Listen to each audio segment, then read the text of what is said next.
নূরে রমাদান, নূরে রমাদান, নূরে রমাদান, নূরে রমাদান, নূরে রমাদান। Simon শিল্প গোষ্ঠী আজকে খুব চমৎকার আয়োজন করেছে।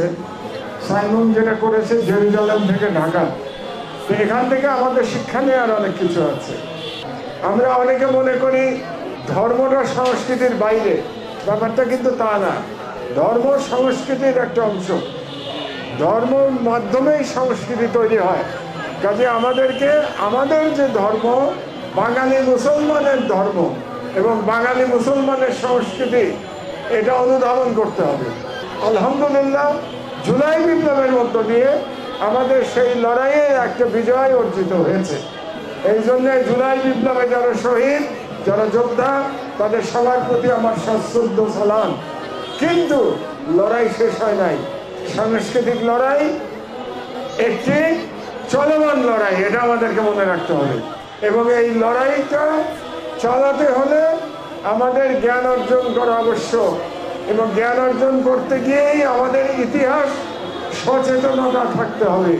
ইতিহাস সচেতন হওয়ার জন্যেই জেরুজালেম থেকে ঢাকা ব্যাপারটা আমাদের বোঝা দরকার। জেরুজালেম কেমন করে মুসলমানদের হাতছাড়া হলো, এই ইতিহাসটা জানা দরকার। এই ইতিহাস যদি আমরা জানতে পারি, তাহলে জেরুজালেমে প্যালেস্টাইনের ভাই বোনেরা যে ভুল করেছিলেন, তাদের পূর্বপুরুষ যে ভুল করেছিল, সেই ভুলটা আমরা করব না।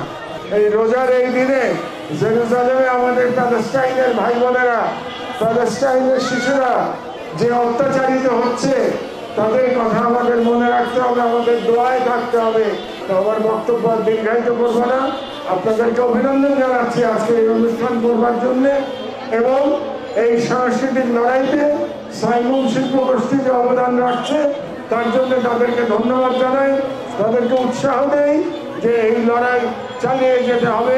এই লড়াই ইনশাআল্লাহ আমাদের বিজয় অবশ্যম্ভাবী। আল্লাহ হাফেজ। বাংলাদেশ জিন্দাবাদ।